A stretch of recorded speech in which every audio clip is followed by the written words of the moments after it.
નમસ્કાર. આજે આપણે એક એવી સફર પર નીકળવાના છીએ જે શ્રદ્ધા, તપ અને ઇતિહાસનું પ્રતીક છે. હજારો વર્ષોથી લાખો લોકોના હૃદયમાં વસેલી એક અતૂટ પરંપરા, શત્રુંજય મહાતીર્થ પર ફાગણ સુદ 13ની 6 ગાઉની યાત્રા. ચાલો એના મહિમાને ઊંડાણપૂર્વક સમજીએ. સ્ક્રીન પર જે આંકડો છે એ જુઓ, 8.5 કરોડ. આ માત્ર કોઈ સામાન્ય સંખ્યા નથી. આ એક એવો આંકડો છે જેની આસપાસ આખી યાત્રાનો મહિમા વણાયેલો છે. તો સવાલ એ થાય કે આ 8.5 કરોડનો આંકડો એ શું છે? એની પાછળનું રહસ્ય શું છે?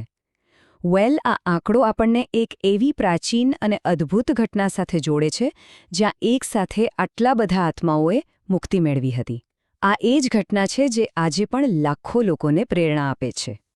સારું, તો આ આંકડાના મૂળ સુધી પહોંચવા માટે આપણે સૌથી પહેલાં એ જગ્યાને સમજવી પડશે જ્યાં આ ઇતિહાસ રચાયો હતો. એ પવિત્ર ભૂમિ એટલે તીર્થાધિરાજ શ્રી શત્રુંજય મહાતીર્થ. તો આ ખાસ દિવસ છે ફાગણ સુદ 13. આપણા વિક્રમ સંવત કેલેન્ડર મુજબ ફાગણ મહિનાનો 13મો દિવસ. અને આ દિવસની ખાસિયત શું છે ખબર છે? આખા વર્ષમાં બસ આ એક જ દિવસ છે જ્યારે શત્રુંજય ગિરિરાજની 6 ગાઉની યાત્રા એટલે કે પ્રદક્ષિણા કરી શકાય છે. બીજા કોઈ પણ દિવસે આ શક્ય નથી. હવે જરા કલ્પના કરો એ દ્રશ્યની. લાખો લોકો, નાના મોટા ગરીબ તવંગર, કોઈ પણ જાતના ભેદભાવ વગર, ધોમધકતા તડકામાં ખુલ્લા પગે એ કઠિન રસ્તા પર ચાલી રહ્યા છે. આ કોઈ સામાન્ય ચાલ નથી. આ શ્રદ્ધાની શક્તિનું જીવંત પ્રદર્શન છે જે હજારો વર્ષોથી ચાલતું આવ્યું છે. અને એટલે જ કહેવાયું છે કે અકેકું ડગલું ભરે, શત્રુંજય સમો જે, કર્મ ખપાવે તે.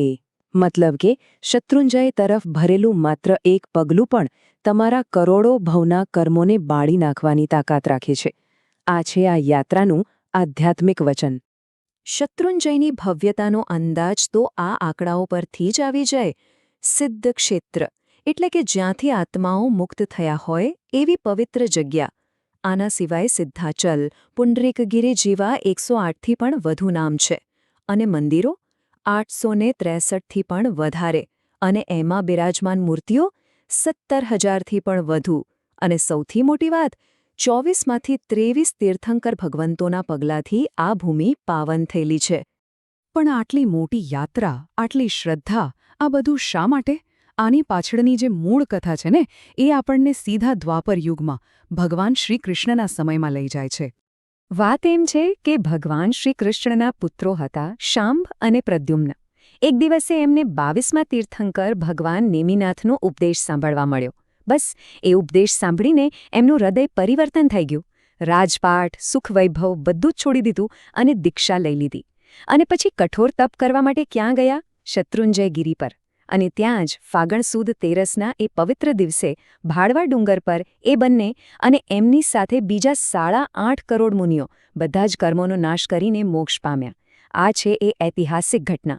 બસ આ જ મહાન ઐતિહાસિક ઘટનાને યાદ કરવા માટે, એ જ માર્ગ પર ચાલવાનો અનુભવ કરવા માટે આજે પણ લાખો લોકો 6 ગાઉની યાત્રા કરે છે. આ લગભગ 18થી 20 કિલોમીટરની એક પરિક્રમા છે. ચાલો આપણે પણ આ યાત્રાના મુખ્ય પડાવોને જાણીએ. યાત્રા શરૂ થાય છે મુખ્ય દાદાના દર્શન કરીને રામપોરથી. સૌથી પહેલું વંદન કરવાનું હોય છે દેવકી માતાના 6 પુત્રોને, જેમણે અહીંથી જ મોક્ષ મેળવ્યો હતો. પછી આવે છે અજિતનાથ અને શાંતિનાથ ભગવાનની દેરીઓ, જેમની એક અદ્ભુત કથા છે. ત્યાંથી આગળ જતા આવે ચંદન તલાવડી, જ્યાં ચિલ્લડ મુનિએ પોતાની શક્તિથી આખા સંઘની તરસ छिपाવી હતી. પછી આવે છે આ યાત્રાનો સૌથી અઘરો પણ સૌથી પવિત્ર ભાગ, ભાડવા ડુંગરનું ચઢાણ. આ એ જગ્યા છે જ્યાં પેલા 8.5 કરોડ મુનિઓ મોક્ષ પામ્યા હતા. અને છેલ્લે યાત્રા પૂરી થાય છે સિદ્ધવડ પર, એક વિશાળ વડનું ઝાડ જેની નીચે બીજા અગણિત આત્માઓ સિદ્ધ થયા છે. તો આ તો થઈ પ્રાચીન કથા. પણ આજના જમાનામાં આ પરંપરા કઈ રીતે જીવંત છે, ચાલો એ જોઈએ. જો ત્યારે 8.5 કરોડ મુનિઓ જન્મ મરણના ફેરામાંથી છૂટવા માટે આ રસ્તે ચાલ્યા હતા. અને આજે લાખો ભક્તો એ જ રસ્તા પર ચાલે છે, પોતાના કર્મોનો બોજ હળવો કરવા માટે, પોતાની આત્માને શુદ્ધ કરવા માટે. સમય બદલાયો પણ ભાવના એની એ જ છે. શ્રદ્ધાની આ સાંકળ ક્યારેય તૂટી જ નથી. અને આ દિવસની સૌથી સુંદર વાત કહું એ છે સાધર્મિક ભક્તિ, મતલબ કે નિસ્વાર્થ ભાવે એકબીજાની સેવા. યાત્રા પૂરી થાય ને એટલે અલગ અલગ સંઘો દ્વારા ઠેર ઠેર પાલ લગાવવામાં આવે છે. ત્યાં કોઈ પણ ભેદભાવ વગર દરેક યાત્રાળુને પ્રેમથી જમાડવામાં આવે છે. આ દૃશ્ય ખરેખર અદ્ભુત હોય છે. તો અંતે આપણે એ સમજવાનો પ્રયત્ન કરીએ કે આ યાત્રાનો વારસો શું છે. શું છે એ શક્તિ જે હજારો વર્ષોથી આ પરંપરાને જીવંત રાખી રહી છે? જુઓ, આ 6 ગાઉની યાત્રા એ ખાલી પગે ચાલવાની ક્રિયા નથી. આ તો એ સામૂહિક યાદનું જીવંત સ્વરૂપ છે, જે આપણને દર વર્ષે યાદ અપાવે છે કે મોક્ષ શક્ય છે.